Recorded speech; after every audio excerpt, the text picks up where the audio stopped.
Oh, yeah. You know what time it is. Time for everybody's favorite post-podcast. That's right. It's Dinking Around with Eddie and Webby. Yeah. Wow, it's weird. I feel like our backgrounds look exactly like they did in the last Dinking Around. We're wearing the same clothes as the last Dinking Around. What's happening?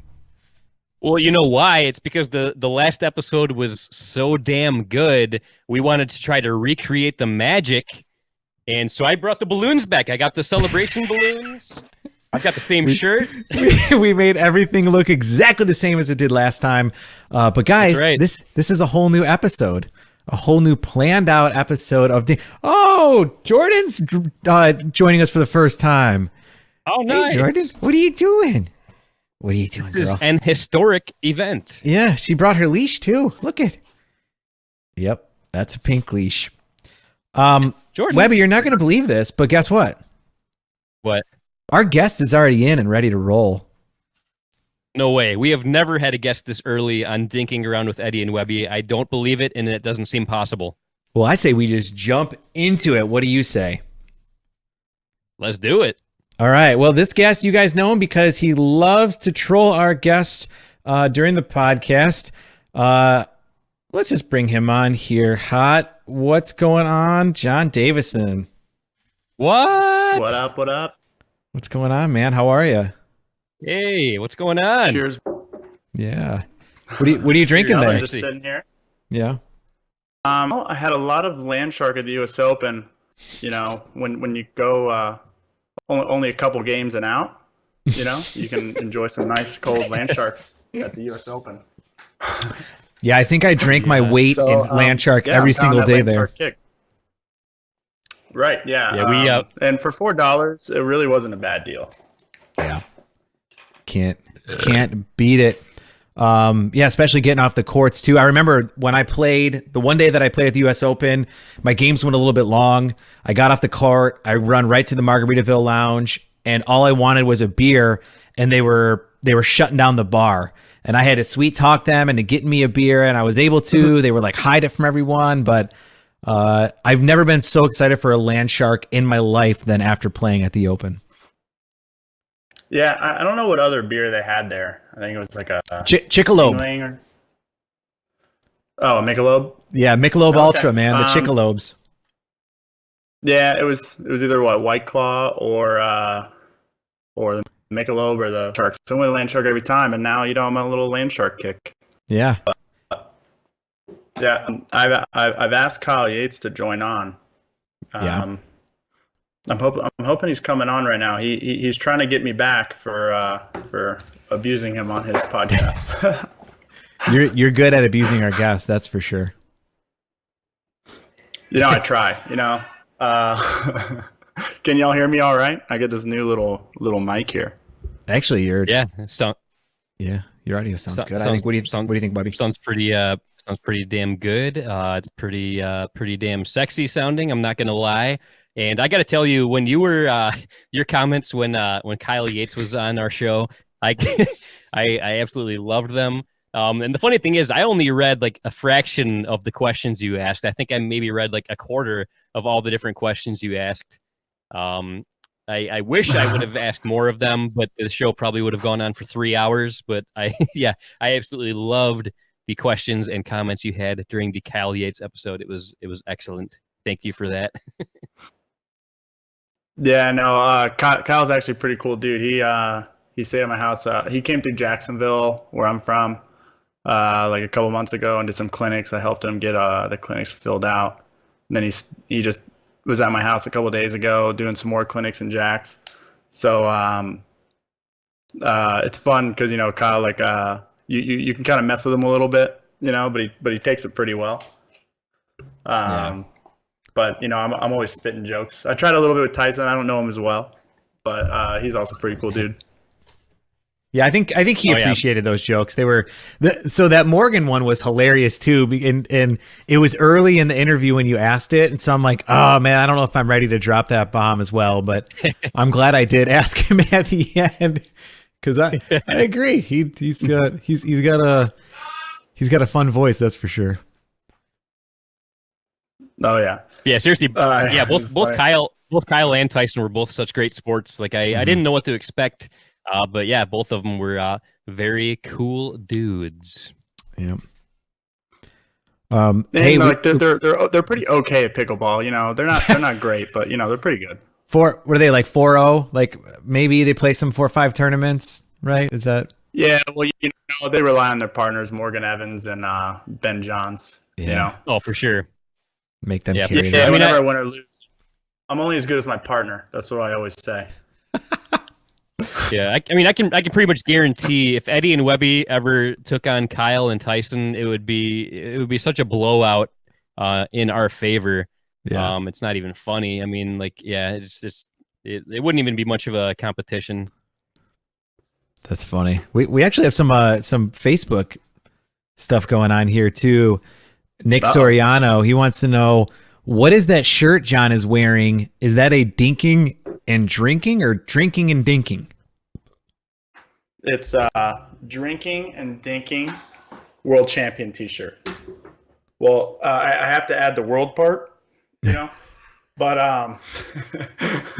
it is a world championship that I've claimed title of. Okay. There wasn't actually a competition. I just claimed the title, and I had the T-shirt made myself. Should we start one? Should we? I think it actually sounds like Honestly, yeah, I think we should have a drinking and dinking world championship presented by Eddie and Webby podcast. Oh my God, we could live stream it. So, you know, a lot of breweries have the beer mile where you chug a beer, you run a quarter mile, and you repeat that 3 times. There's absolutely no reason you couldn't like chug a beer and then get into a dink off, and then like whatever team loses that dink off has to slam a beer, and like, yeah, we could easily integrate drinking and pickleball and it wouldn't be dangerous at all. Oh, no doubt. For No, sure. I've it's a game we play sometimes up here, drinking and dinking. You play with a beer in your hand, and every unforced error you take a drink. Oh. So it gets worse and worse, you know, as the night goes on. Or is it like bowling where it's like, and even golf, like 1 to 2 beers in, for me, I'm so much better, right? And I think I'm the same way with pickleball. Like I have a beer, it relaxes me, my errors go down a little bit. So maybe actually it's kind of good to do that, and then you stop your unforced errors. But then if you have too many, then it goes downhill from there. Yeah, you know, and you know if you're playing, you know, like not at a 5-0 level, you know, you're gonna make a few more mistakes. So, yeah, you know, you start making some mistakes, and then the beer starts kicking in. You start making even more, and it can go downhill pretty quickly. You know. Yeah. But you should probably have to watch out more for injuries. I don't know. I wouldn't recommend it all the time. I could see that. But I've got to admit though, Eddie, when you and we were playing in the Midwest Indoor Winter Championships in Grand Rapids, we had a few like very heartbreaking losses, games that we definitely should have won, but we didn't win. Yeah. Stupid games. Yeah, very stupid games. Actually, I was actually just watching the first game recently, and we totally got cheated out of. Like they made so many bad calls, so many bad line calls. It's ridiculous. Like we won that game. If you go back and watch that game, we won it. Like I have conclusive results showing that they made horrible line calls where we would have actually won the game. But anyways, that's besides the point. The point I was trying to make was after a few heartbreaking losses, we decided to have a beer, and then after we drank the beer, we played the best pickleball we've ever played together in our lives. 15-5. Didn't we win 15-5 that game? Yeah, we absolutely destroyed. Yeah, it was like we didn't give a shit. We just played our game. I felt like we could do no wrong. Really, it was pretty awesome. yeah, you know, like it helps relax you a little bit, you know. But you know, whenever you're too tense, just crack open a land shark at the U.S. Open, and you know you might play a little better. Yep. Yeah. But I'm not gonna lie. About 30 minutes after that game, though, I feel like it kind of like was rumbling in my stomach, and I felt like I was gonna shit my pants. So I don't know. Like, yeah, I don't know if we did that at the beginning of a tournament. I don't know. It might not work in our favor. I don't know. I guess we'll have to experiment and try it out and see how it goes. I had a beer before my matches at the U.S. Open, and I was fine. We played for hours, and it was hot as balls that day. Oh, nice. What kind of medal did you win? Oh, get the hell out of here with that.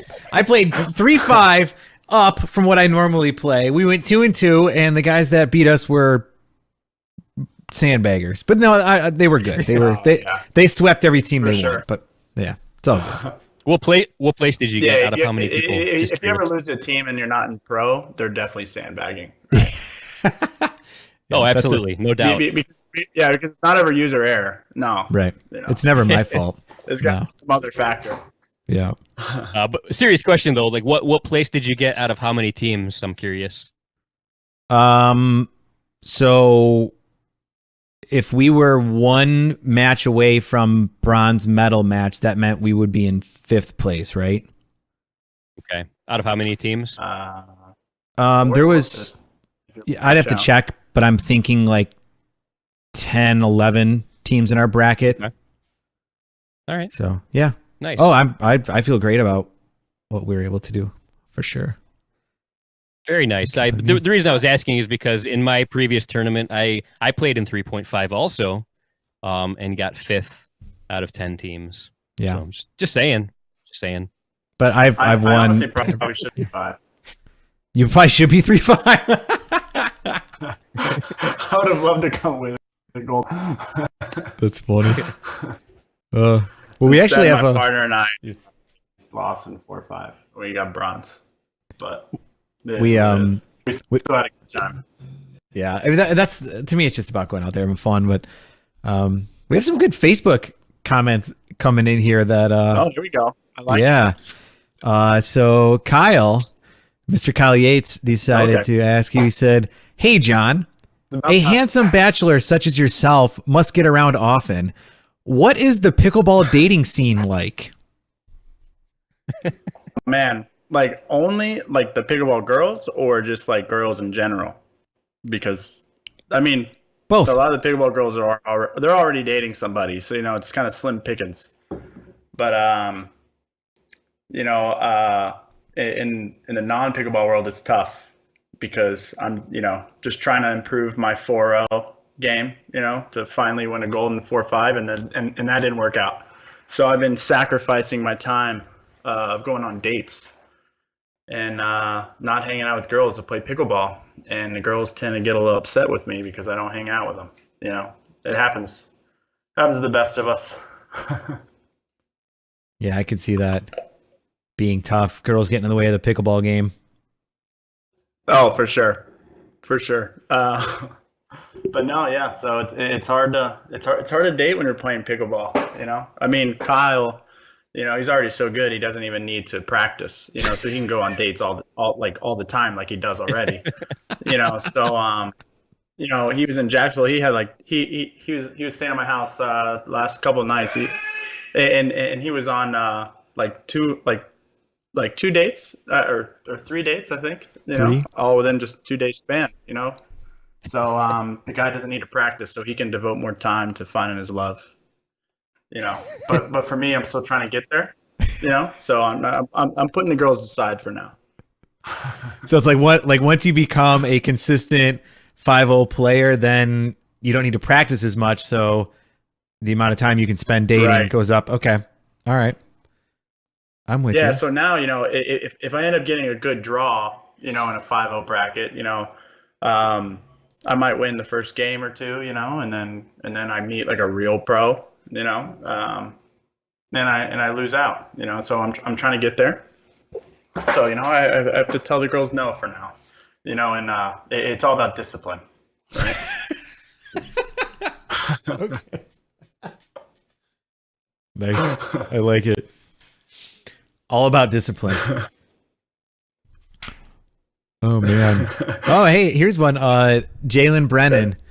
Who have you been working with that's made such drastic improvements to your 4.0 game? Oh yeah.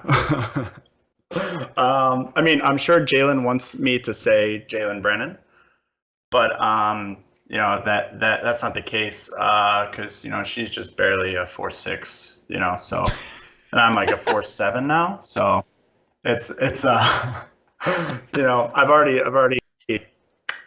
up on her, but no, I'm kidding. I practice with Jalen a lot and Olivia McMillan, Rafa Ray. I also have a coach now, Tony Giannani out of Orlando. He is a wizard. That guy has brought me from like a 3'9" all the way to like a 4'6" in a month. No, I'm kidding. But he's actually really good. But yeah, so I'm sure she wanted me to suck up to her, but I'm not gonna give her that. All right. Sounds like a party's going on outside of the room you're in. What's going on there? Oh, you can hear that? Oh yeah. Yeah. Oh yeah, I have my roommates. They're keying in right now and they're laughing at everything. I'm saying. Oh, nice. So we're experiencing the delay. So whatever was said like 30 to 45 seconds ago is what they're reacting to. We have to keep that in mind. Wait, Yeah, let's test something out. Any idea what they're laughing? Oh, okay. So they're not listening. I was gonna try to get some crowd reaction. I honestly have no idea what they're laughing about, but I just hear them laugh every now and then. So I'm not sure what it is, that they're laughing at. But we all like to keep it light in this household, as you can tell. Yeah. But Kyle chimed in again. He said, "Hey John, you're quite the up and comer. Just curious, what is your official 4-digit rating?" Well, they just got updated US Open. I think I'm like I don't know, like a 4.7 now. So Okay. not great. It will get better, hopefully. I've only played like 5 tournaments, but I'm starting to get some traction, hopefully. I mean, it helps playing with guys like Kyle. I teach him a few things. He just teaches me a few things, and we're gonna both get each other better. Because that's what friends do. We get each other better. That's right. That's exactly right. I love it. We got a comment here from Olivia McMillan.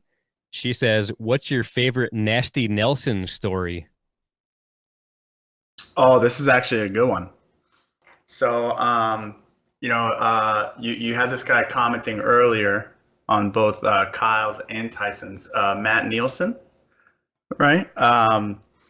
So we're at the U.S. Open playing pickup, and I just drill him right in the chest in a rec game, and it was before we played in singles like for real the next day, and he got so mad because he's such a pretty boy, right? He's got the hair.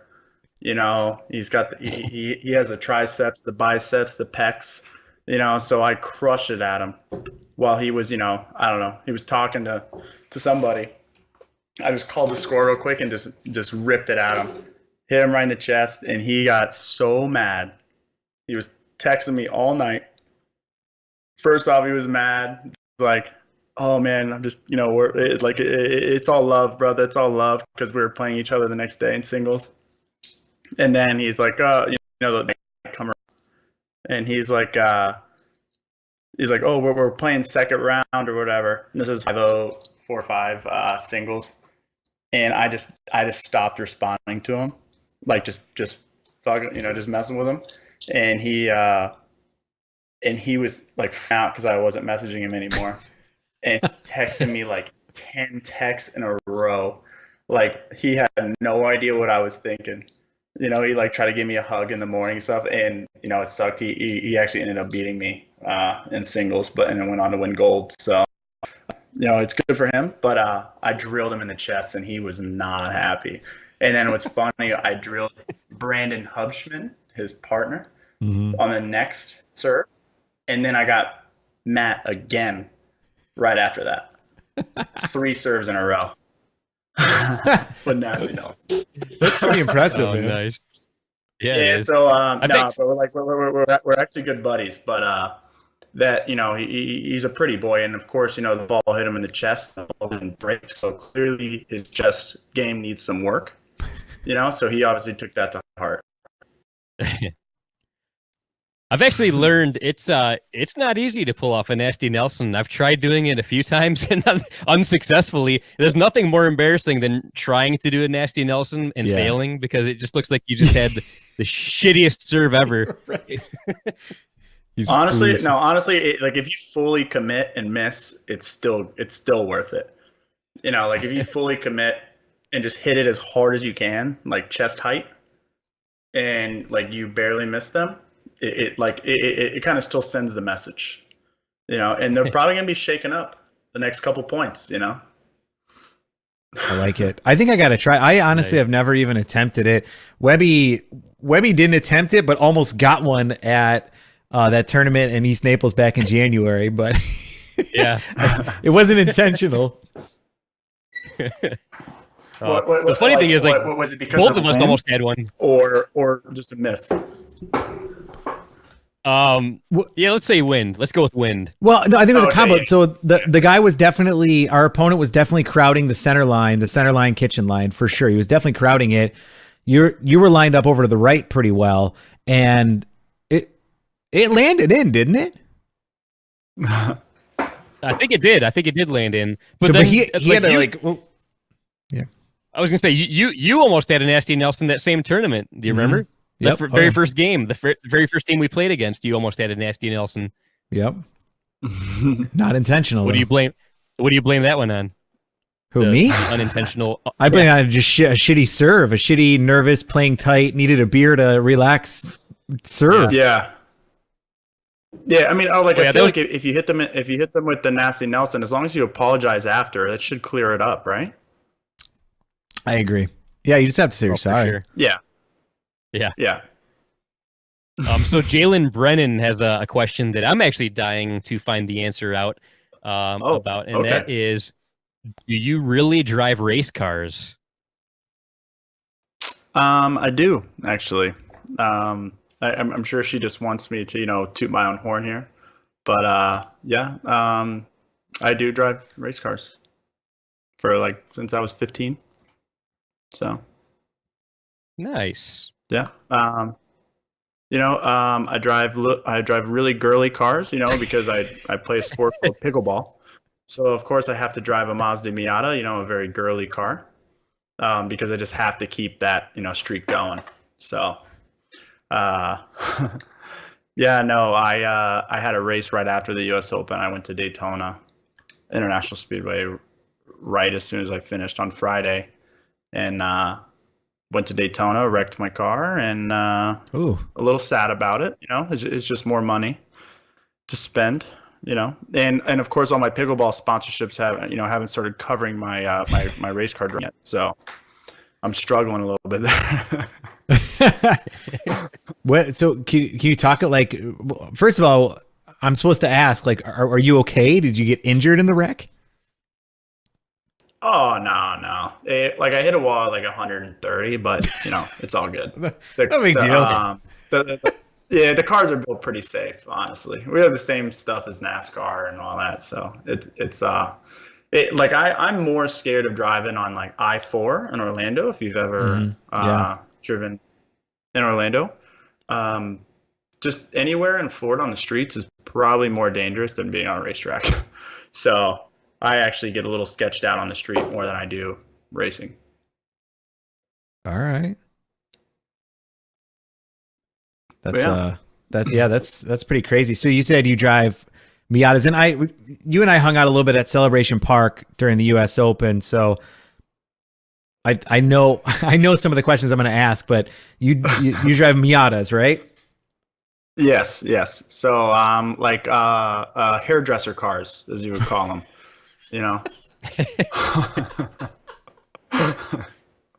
They're slow, they're cute, and they have smiles on them, so the cars always look happy. All right. But yeah. And then so I know you're joking about these cars, but obviously there's only a certain amount of horsepower you can actually get from these vehicles, right? Right, exactly. Yeah. Oh, I have another beer. You're looking low there, Chief. There we go. Oh, nice. Well, That's what we're talking about. how do we get in Amazing. this? Yeah. I know. Yeah. Hey, Skip you the know. intern. I need a refill. Hello, anybody? I'm not even finished with this one yet, and they brought me another one. Nice. Nice. Oh, that's pretty great. I'm not sure if you know who Daniel Baker is, but he says this guy is still scared to play me. Daniel Baker or Daniel Parker? Looks like Baker. Do you know a Daniel Baker? Oh. I don't think I know Wow, I don't think I know a Daniel Baker. Yeah, I think you're right, I don't know Daniel. a Daniel. He's so scared. He's so scared to play you that he is acting like he doesn't even know you. Jeez. I love it. I mean, I'll play him. I don't care. I mean, I'm happy to take on Kyle or Tyson or anybody else first round. Let's go. You know, if I'm a shock to anybody, it's gonna be first round. So put Daniel Baker up for in the first tournament. I don't even know who he is.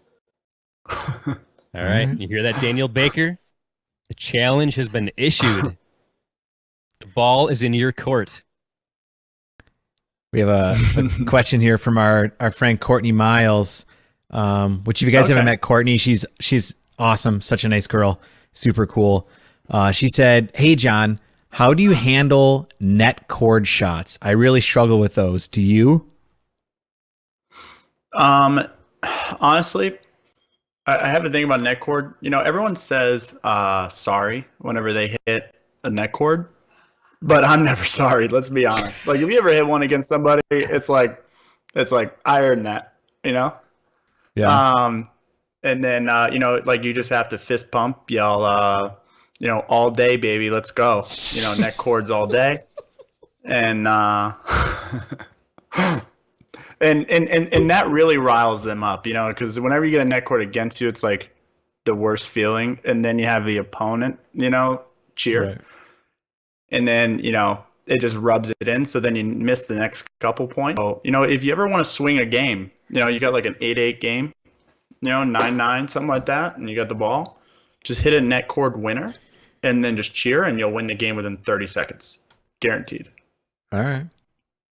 I like it. Yeah, You get yeah, into I've the done that. psychology of it, getting deep into there. Yeah, exactly. You know, because we're all friends off the court, but, you know, on the court, it's war, you know. It's a serious game.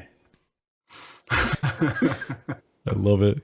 All right. But do you do that, Webby? Do you, like, usually, yeah, if I get a net shot, I'm like, oh, sorry, make a joke out of it. Like, what's the classic? Like, oh, I hate taking a point from a shot like that, right? Oh no, I mean, it's actually funny. Oh, go ahead. I was just gonna say I'm big on saying, like, I'll take it. I mean, I like it. I mean, I need, like, screw you. I want this point, bro. Yeah, and I finally remember what Courtney was referencing. We played at I think you guys were there, the Grand Slam, the Simone Jardim tournament. Yep. And I played Courtney. I played with Sarah Sari, my partner, and against Courtney and then Jay Simonovis. And Courtney hit probably we were in the losers bracket, I think, at this point, and it was 1-15, and I think she hit like 7 net cord winners. I'm not even joking you. It was like, I just look at her like, really? Like, you're gonna do this to me like 7 times? And then every time I told the story, I would just add a number, you know. So like, I can't believe Courtney hit a net cord 8 times on me, you know. And of course, she wasn't saying sorry because, you know, she's like the meanest girl ever, right? She's so mean. People just can't stand playing against her. She is really, you know, she plays it off. You know, she plays off. You know, she's pulling the nice girl card, but, you know, she's pretty savage. Not only is she a good pickleball player, but she did commentary with Scott Golden at the Pickleball Challenge Global or Pickleball Global Challenge Cup, and she crushed it, man. I was very, very impressed. She was a total natural behind the mic. No, she honestly is a very sweet girl, and I had her lovely boyfriend when Kyle was staying here, Paul Palermo. Um, you know, I Courtney might be better than Paul. Probably better than Paul for sure. Um, if he's listening, I don't know, but no, she is a great girl. I love Courtney to death. Nice. Yeah, when it comes to the net cord shots, like I've had so many against me that anytime I get them, I love them. I gladly accept them and no apologies at all. Wow, you are way too nice. I'm like, I'm saying bad words, you know. You're like, you like that shit? Like, huh? You like that? I'm like, get that shit out of here. Come on. You know. I thought we were playing a friendly game here. You can do this on me, right? You know? That's great. So I hate it when people do it against me, but when I get it, I'll gladly do it and act like I planned it. So you know, John, you seem like a kind of guy who, you like to mess around. Obviously, are you legitimately like that also out on the pickleball courts, or do you find that like the more serious side of you starts to come out? Anyone who knows me, like see me play, I get a little more intense, I would say. In rec games, like sometimes like I joke around, but I'm ADHD too, so I take Adderall and it gets me really focused. And I've played against some friends and they'll try to make a joke, make me laugh, stare at them, and they don't know what to do. But no, I'm like in the tournament, I'm not really the laughy type. But as soon as we're off the court or even in the warm-ups, I'm joking around the whole time. You can't take life too seriously, so you got to make it fun. So that's what I try to do. But on the court, it's war. So I feel. I come from a competitive soccer background, so it's like, I was like a goalkeeper, and we had to all goalies are crazy mentally a little bit. We all have screws loose. Mine are missing, but most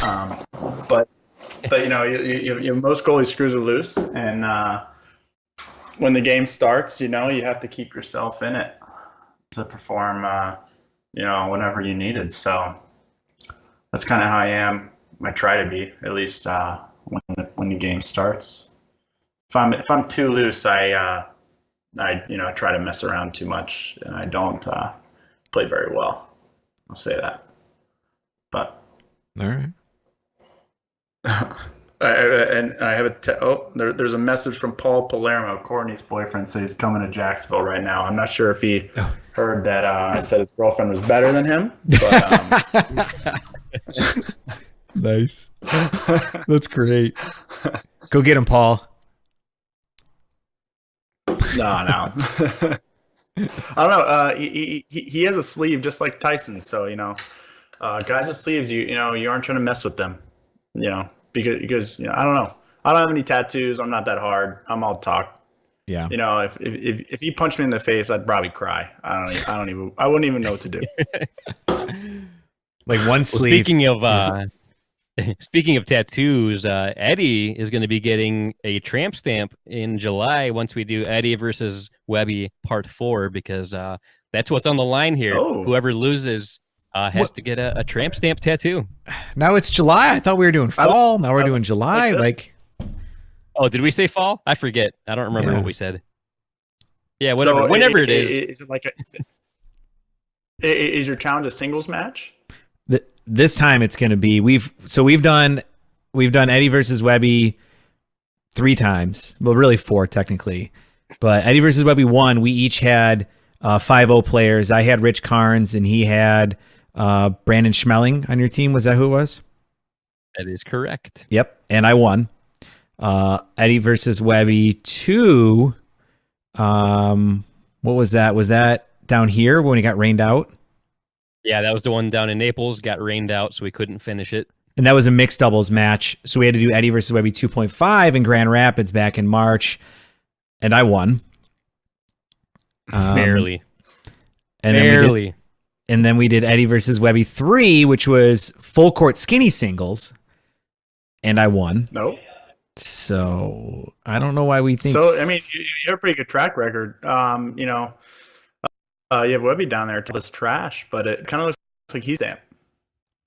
That's Yeah, what I'm see, thinking. Here's the thing. He already had Eddie a versus transcript, Webby. That's the thing. So you have to come up with another bet when you win. That's true. No, but I am definitely I'm definitely the better player. I just haven't proven it on the court yet. That's the only problem. But you'll see. In Eddie versus Webby 4, it's gonna happen. Right. Well, hey, you know what you have to remember is you're only your partner, right? Everybody will say that. Yep. Yeah. That's It's funny. It's funny to see when people. It's funny to see when people get off the court. You know, you have the one. You know, you're friends with. You know, the one person will be like, "Oh, this guy played like shit," right? And then the next guy comes to you like 20 minutes later. He goes, "That guy played like shit." I'm like, "Well, I guess they just both played like shit." You know, you never know. You know, so you're only as good as your partner. That's what I always say. Yeah, and to be honest, in Eddie versus Webby 1, like my 5.0 player, like he was definitely the weak link of our team for sure, no doubt. I mean, at that time I was maybe 2.5, maybe 3, like barely pushing 3.0, but the 5.0 player was definitely the weak link on that game. For sure. I mean, like I'm sure he was overconfident. You know, he's in a lot of shots, trying to be too cocky. For sure, I'm right there with you. Yeah. What were your roommates yelling? Was that somebody named Josh? Josh, how do you pronounce that last name? Josh was Ciambella? Ciambella. Ciambella. All right. It's like Italian or something. I don't know, but he's like this little short guy, Frodo. We call him. You know, with the little poofy curls. You know, he's like, you know, he has that little man syndrome. He's like 5'3", you know, and he talks a lot. So, of course, I get all of my shit talking from Josh, but you know, he's small, so he can't really do anything about it. You know, but he's begging you to ask this question. I haven't read this. Well, so so Frodo asked. He says, "Please elaborate on the time you lost to Jesse and I at Jarbo. The people need to know." That probably never happened. I don't know. I don't know what he's talking about. He's actually the real drinking champion. You know, he drinks a lot, so he can't remember anything correctly. And then I'm probably the dinking portion champion. And no, he's played pickleball a few times.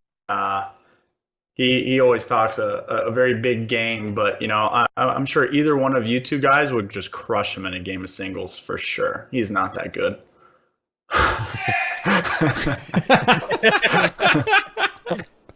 I'm not sure if you could hear what he said after that, but it wasn't very nice.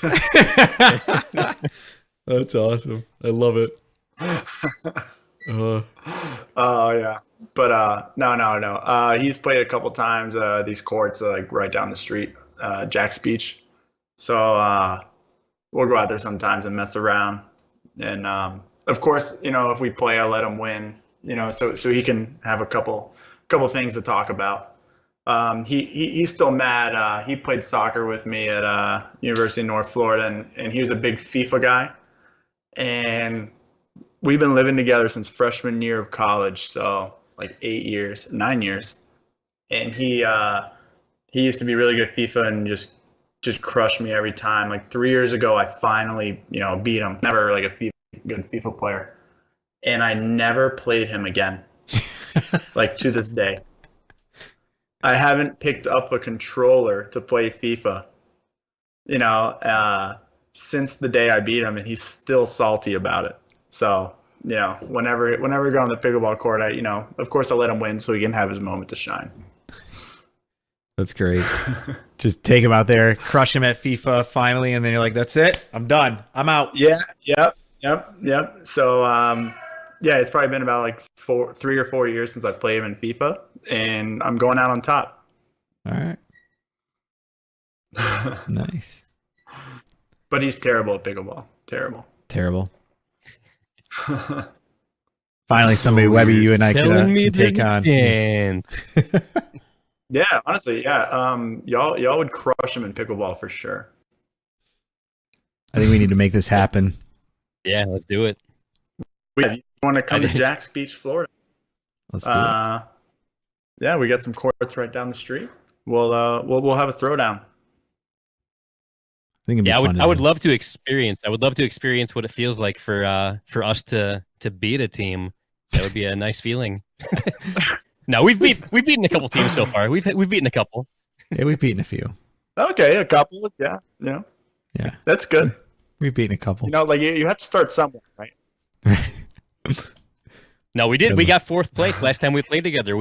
Each time we've played together, we've improved a little bit. So next time, I feel like. So you got 4th. How many teams though? That one had what? 9, 8. I think it was like 8 or 9, something like that. So not that bad actually. Okay. You know, because there's people that say, I finished 4th, but they're not telling you there's 4 teams. Right. So, yeah. I have a silver medal hanging over here from my first time I ever played singles. It was actually the first time I ever played singles ever, like a full game, and it was at a tournament. I just signed up for it because I was going to be there anyway, and I got silver. But it's because I was the only one of 2 people playing. So, yeah, it's kind of like a participation medal, but I wear it proudly. Yeah, that's funny. The first time I played singles was I played like maybe a couple games, like just to see what I would even be like. I played like 4-0 singles, I don't know, like in October or something. And I played against Dan Parker. First game, which is why I was asking if you meant Dan Parker. I hit a tweener from the baseline for a winner. And he looks at me like, dude, what is that? And I go, I don't know. Like, it was the first time I ever tried it. But yeah, no, I'm not really much of a singles player. I'm trying. Yeah, that's how I am too. Like I would love to be able to do singles. Like I feel like I really do feel like I'd be good at it, but just man, my cardio sucks. Like I feel like death after 2 games. Yeah, and the worst part is you can't blame anybody else, for the loss. So, right, if you lose, it's just all on you. I haven't figured out my excuses yet, because I am a millennial, so I got to have reasons. So I haven't figured it out yet, That's great. You're actually the first millennial that I've ever heard talk shit about your generation. Right? Oh yeah, we're the worst. That's fantastic. But it helps I have that scapegoat, I know if I'm having a tough time, I can just blame it on something else. Like the wind was going, like I was playing upwind both ways, That's great. But, yeah, I still got to figure out my singles exit strategy if I ever lose. Can't you just fake an injury? Again. Like you're down let's say you're down 8-3 and you're like, my knee. I can't play anymore. I'm like such a fighter that even if so my buddy Matt Nielsen, right? When we played at the US Open, we were talking trash we're good friends. We were talking trash back and forth for like a month, 2 months leading up to the US Open about the singles. And he actually is a pretty good singles player. And I'm just trying to pull the Conor McGregor, just getting in his head. And I'm pretty sure it worked for a little bit, But then I didn't come to play, I guess.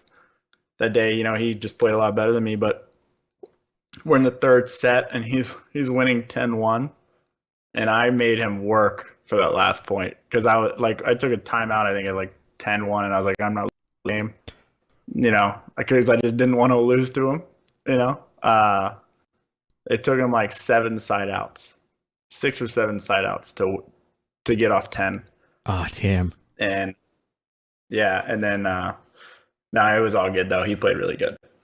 But yeah, no, I won't ever fake an injury. I mean, most soccer players will, as I'm sure you watch, Yeah. the World Cup or any other soccer game. But that's not me. I feel like soccer players and like basketball players, you see that all the time where they're like, oh, and they pretend to fall over. What's that all about? Yeah, I feel like basketball is really catching on to that soccer problem where you Yeah. have the guys just laying out. But I mean, it's a good thing pickleball is not like that. But I kind of wish pickleball was a little bit more of a contact sport. I would like that. Being like 6'3", 200 pounds, I think I would like that a little more.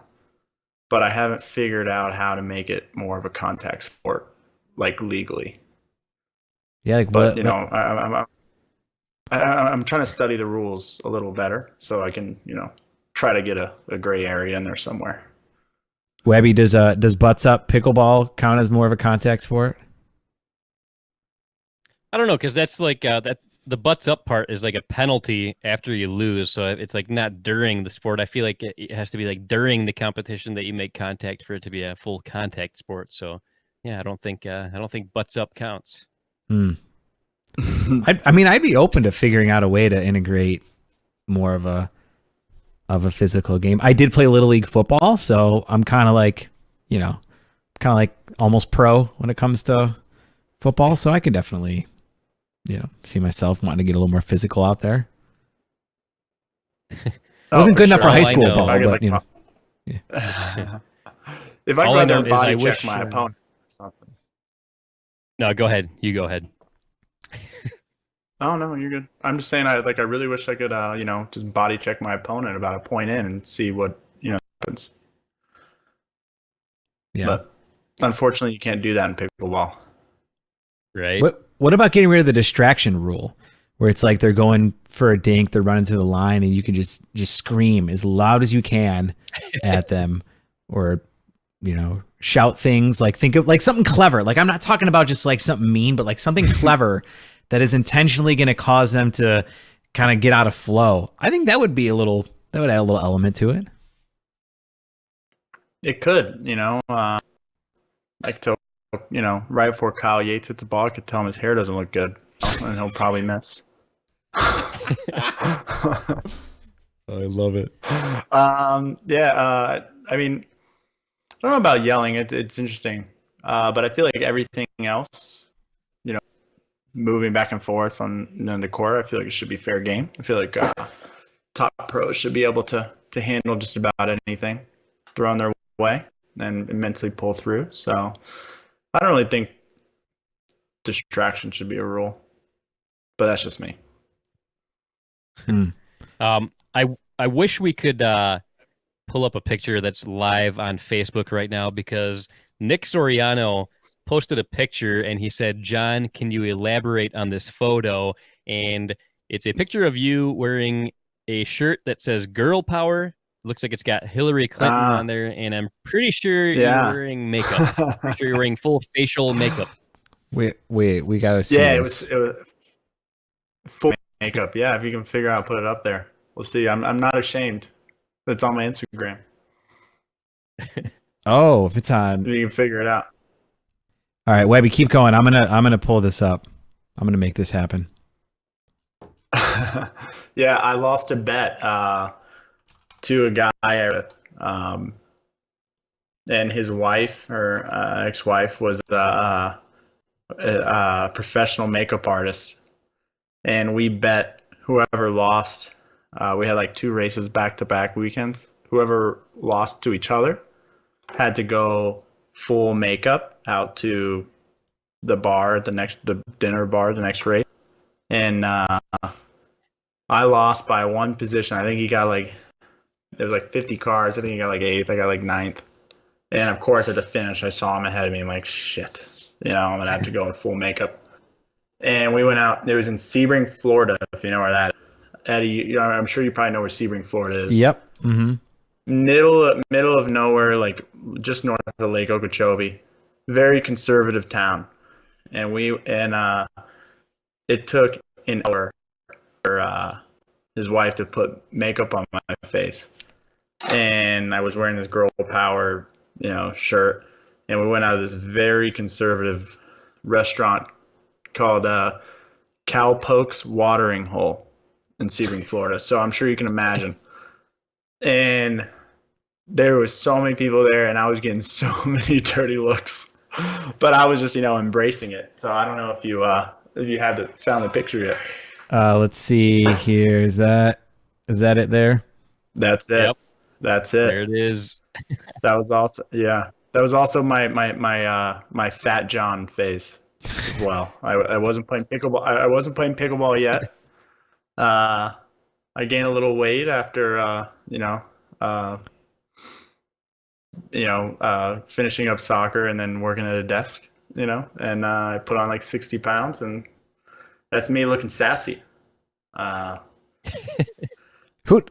was definitely interesting when I was with my circle of friends. It was fine. Like we had like 100 other racer people there, and when I was in the middle, it was fine. Everybody was funny. Then as soon as I got out of the circle, all the were looking at me, and I looked like I was gonna go home in a body bag. That's what I thought with some of the way the people were looking at me. So who did your makeup guy? You might have talked about it when I was looking it up, but like, I don't know much about makeup, but I can tell that's some quality shit right there. Yeah, so I had my eyebrows actually eliminated with makeup, right? And then the eyebrows above that are drawn on to make it higher. So like full drag makeup but no wig. Okay. And obviously no dress. But because I said no to the dress. But I said yes to the makeup because I had to. If I make a bet, I'll follow through if I lose. The problem is I like making bets, and when I do make bets, I typically lose. So I've tried to hold back on them. But yeah, you make a bet, you have to follow through, and that's what I did. And that was definitely it was funny, for sure. But it actually, I don't know if you guys have ever had drag makeup put on, but it takes a while, and it feels like a face massage. Like I could fall asleep, and it felt really nice. Like I would do it again, but then just wipe it off after because I just felt so relaxed midway through Nice. the makeup session. Part of your bedtime routine now. You have makeup put on you and then wipe it off. Yeah. I mean, I'm not gonna put it on myself, because then I'll be scared of myself looking in the mirror. But no, I would recommend getting full makeup done because it feels nice. The little brushes they push on your face, and it can almost put you to sleep. Not gonna lie. Oh, that's great. Yeah, really, the closest thing I've come to that is there's the Snapchat filter where you can make it makes the men look like women, and it gives you a nice womanly face with makeup and stuff. That's about the closest I've come to that so far, but it does sound nice. I would do that right before bedtime. Get all dolled up. You guys should add that. You guys should add that to your Eddie versus Webby challenge. Oh, have a full drag makeup for the loser. Ooh, I like it. So not only do you have to get a tramp stamp, now you also have to go out in full drag too. Or what if you have to? What if you have to wear the full makeup while you go get the tramp stamp? Yeah. Oh, that would be. And then go out on the town after getting the stamp. This could get interesting. That would be tough. It would be tough.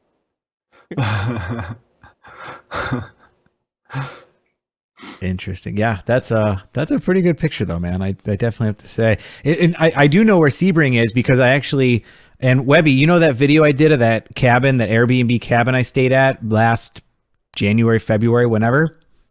Yeah. That was in Zolfo Springs, which the closest town to that is Sebring, and it's in the country. It's in the heart of Florida. And I could definitely see how if you walked into a bar in Sebring wearing that, you probably get some looks. Yeah, it's middle of nowhere, and there's a historic racetrack there. It really is. So they have this little small town built up around it, and not a good place to be if you're going to be in makeup. I can imagine. Not a good place. Yeah. Yeah, I got a lot of bad looks when I was leaving. Just walking my head down. Yeah.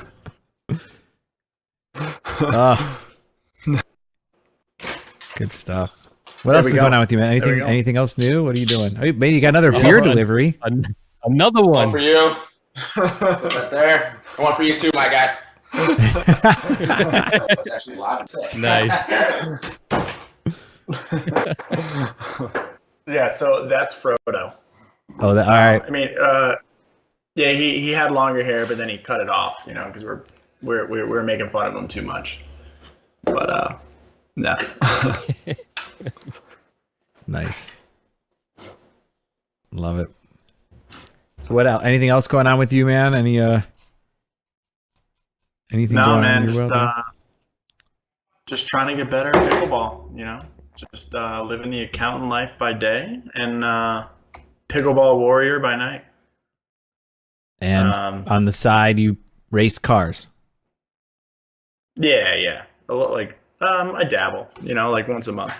But yeah, it's a good time. It's a good time. My mom used to race before I was born, so she's pretty much a badass. But so I've been doing it a long time. But I found a new love with pickleball. Yeah, that is pretty badass though. Like, I don't think I've ever met anybody that races cars, but it's like it's not even like you found, a very common type of car to race. Like, not only do you have this obscure sport called pickleball, but you have like the obscure racing car, the Miata, right? It's like you found the two most obscure parts of that to be able to master your craft in, which is pretty cool. Yeah, I know. I'd be like, "Oh, you race cars?" I'm like, "Yeah, like a Mazda Miata." And they're like, "What's that?" And I go, "It's a Porsche." Yeah. What I'll tell girls is it's not the same thing as a Miata, but then they think it's like a BMW. So, right. Then you're good. Or a Porsche, and it works out perfect. So I look way cooler than I'm. That's awesome. Well, thanks for jumping on, John, man. That was cool. I'm glad you were able to make it. I don't know about you, Webby, but I definitely appreciate all the comments you throw in when we have these guests comes on the podcast. So thank you for that for sure. Yeah, definitely keep it up. I love them. I love seeing the questions. As soon as I see your name pop up, I get excited because I never know what we're gonna see.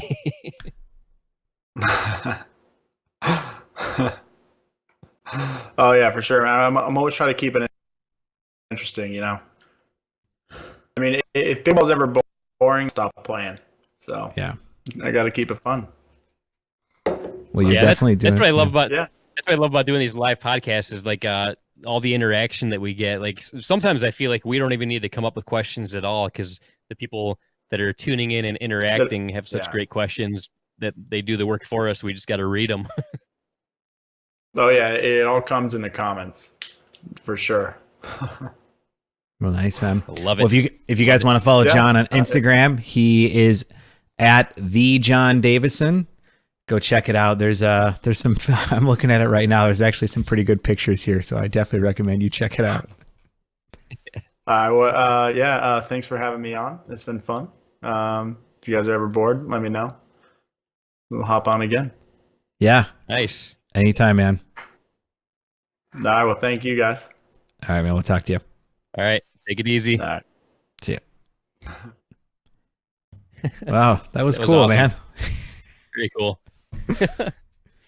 I love it. He's a funny guy. Like, I mentioned I got a chance to hang out with him a little bit. That night that Katie McKee and I recorded that video when we played cornhole, he was up there with a couple of the people he mentioned tonight. Olivia, I know, was up there. Who else was there with him? Tony Giannani. Just cool group of people that got to meet, and he's a fun guy. Cracks me up. Oh yeah, for sure. And that was awesome because he's played such a big role in previous podcasts, just with the hilarious questions and comments and stuff like that. So very cool to actually have him on the show. Another reason why I love the Dinking Around with Eddie and Webby show. We never know what's going to happen. And stuff like that happens. And it was awesome. You never know. Do you know any other race car drivers? Because I, honest to God, don't think I know anybody else who races cars. Like legitimately races cars, not like takes it to the drag strip, once a summer type of thing. Right. Yeah, no, definitely nobody. I don't know anybody else that does it consistently. Like he said, probably like once a month or so. Like even that is way more than anybody I know in person. That's that's pretty cool.